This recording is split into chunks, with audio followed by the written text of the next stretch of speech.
Assalamualaikum warahmatullahi wabarakatuh dan hai. Dalam video ini, kita akan membincangkan mengenai kemajuan dan modernisasi ekonomi negara India sejak pertengahan abad ke-20. Dalam video ini juga, kita akan membincangkan dari sudut perkembangan ekonomi India, perkembangan sains teknologi dan juga masalah sosioekonomi yang terpaksa dihadapi oleh India dalam mencapai kemajuan. Selamat menonton. Baiklah, untuk memulakan perbincangan ini, mari kita lihat tahap-tahap perkembangan ekonomi India bermula abad pertengahan. Pada awalnya, pertumbuhan ekonomi di India boleh dikatakan agak perlahan berbanding negara-negara Asia lain. Keadaan ekonomi India pada awal kemerdekaan boleh dikatakan sebagai tempoh terburuk dalam fasa ekonomi mereka. Permulaan perjalanan ekonomi India. Ekonomi India ketika itu dikuasai pertanian. Pada tahun 1960, kerajaan mereka memperkenalkan dasar revolusi hijau bagi meningkatkan pengeluaran pertanian. Memandangkan India pada waktu itu sudah bebas daripada jangkaman penjajah, mereka mula merangka sistem ekonominya sendiri bagi memulihkan keadaan ekonomi mereka. Akan tetapi, sayangnya mereka ketika itu menggunakan strategi yang kurang tepat dengan melihat Soviet Union sebagai modal sekaligus membuatkan ekonomi mereka terasing. Sekitar tahun 1965 hingga 1981 boleh dikatakan sebagai tahap kedua pemulihan ekonomi India. Meskipun India pada ketika itu sudah semakin terbuka, mereka masih mengawal syarikat besar dengan akta monopoli. Pada tahun 1981 hingga 1988 pula boleh dikatakan sebagai tahap ketiga. India dilihat semakin terbuka apabila beliau melonggarkan syarat penubuhan syarikat serta menubuhkan badan amal ekonomi bagi menggalakkan pelaburan asing. Selepas tahun 1988, perkembangan ekonomi India boleh dikatakan mencapai tahap keempat. Pertumbuhan ekonomi mereka melebihi 5.8% tahun. Pada tahun 1991, Perdana Menteri Narasimha Rao dan Manmohan Singh turut membatalkan pelbagai lesen memandangkan sektor pertanian meningkat dengan sangat baik. Strategi yang dilakukan di sebalik usaha meningkatkan ekonomi. Rancangan 5 tahun. Rancangan 5 tahun pertama kali dilancarkan pada tahun 1951 dan 8 rancangan mereka yang pertama, mereka memfokuskan kepada pelaburan dalam industri asas dan berat. Strategi seterusnya adalah dasar luar. Bagi mengubah dasar indera yang sebelum ini bersifat berkecuali, mereka mula mengamalkan dasar luar dengan melihat ke timur. Antaranya mereka menjalinkan kerjasama dengan Asia Tenggara. India sedar akan kepentingan meningkatkan profil ekonomi dan ketika itu mereka melihat Singapura, Malaysia dan Thailand yang merupakan kuasa ekonomi Asia Tenggara sebagai hala tuju kerjasama yang menguntungkan.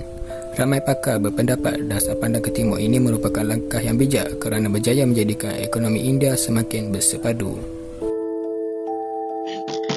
Seterusnya, kemajuan dan modernisasi ekonomi India juga dapat dilihat melalui perkembangan sains dan teknologi.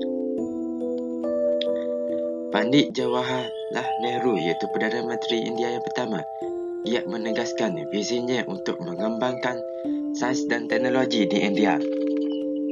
Beliau telah melakukan perbaharuan dan mempromosikan pendidikan tinggi. Hasilnya, pada tahun 1951, India telah menubuhkan Indian Institute of Technology (IIT). Sepanjang kemerdekaan India terdapat pelbagai perkembangan sains teknologi yang telah mereka kecapi. Yang pertama ialah melalui program tenaga nuklear. Program tersebut telah dimulakan oleh Dr. Homi Bhabha pada tahun 1948. Pada tahun 1957, Pusat Penyelidikan Atom Bhabha (BRC) telah ditubuhkan. Pusat tersebut telah mempelopori hampir semua aktiviti penyelidikan, pembangunan dan pengurusan sisa radioaktif. Seterusnya ialah kemajuan dalam teknologi angkasa lepas. Aryabhata telah menjadi satelit India yang pertama telah dilancarkan pada tahun 1975. Seterusnya, ISAT-1IB telah dilancarkan 1983 iaitu merupakan satelit kebangsaan India. Satelit tersebut telah menyediakan perkhidmatan radio, televisyen, komunikasi dan meteorologi. Seterusnya ialah perkembangan dalam teknologi maklumat. Teknologi maklumat di India lebih diberikan keutamaan kepada e-governance, pembangunan perisaian, e-dagang, keselamatan cyber dan lain-lain lagi. Hasilnya, Bengaluru telah dijadikan hub teknologi maklumat di India. Hampir 80% syarikat global di India mempunyai pusat di Bengaluru. Untuk menjayakan perkembangan sains dan teknologi di India telah melancarkan beberapa dasar sains dan teknologi. Yang pertama ialah Resolusi Dasar Sains pada tahun 1983. Yang kedua, penyertaan dasar teknologi pada tahun 1983. Dan menjelang abad ke-21, India telah melancarkan dasar sains dan teknologi pada tahun 2003 dan dasar yang terakhir ialah dasar sains, teknologi dan inovasi pada tahun 2013. Selanjutnya kita akan bincangkan mengenai masalah serta cabaran sosioekonomi yang perlu dihadapi dan diselesaikan oleh India bagi melancarkan perkembangan ekonomi negara tersebut. Isu kepadatan dan lebihan penduduk menjadi satu masalah yang tidak dapat dielakkan di India, malah ianya menunjukkan pola peningkatan sejak dahulu lagi. Pimpinan India sedar akan masalah ini apabila sejak tahun-tahun awal kemerdekaan lagi, beberapa langkah telah diambil bagi tujuan mengurangkan serta mengelakkan pertambahan populasi di India seperti melaksanakan Pelan Pembangunan India pada tahun 1952, mengaplikasi prinsip persidangan Khairah PBB mengenai kependudukan dan dasar kependudukan negara pada tahun 2000. Isu buta huruf bukanlah isu yang baru di India disebabkan hubung kait yang dekat antara kadar kemiskinan dan masalah buta huruf. Masalah buta huruf tidak dinafikan bakal membawa kepada impak yang negatif seperti masalah sosial dan lebih-lebih lagi sekatan kepada hak mutlak diri sendiri. Oleh itu perlunya pengukuhan sistem pendidikan dalam kalangan pelajar bagi menangani masalah buta huruf daripada terus berlaku di India. Menurut data program Banci di India pada tahun 2011, India berjaya mencapai kadar cilik huruf sebanyak 74.04% berbanding 64.80% pada tahun 2001. Seterusnya, isu korupsi. Isu korupsi atau rasuah seolah-olah menjadi satu barah dalam kepimpinan kerajaan serta pentadbiran di India.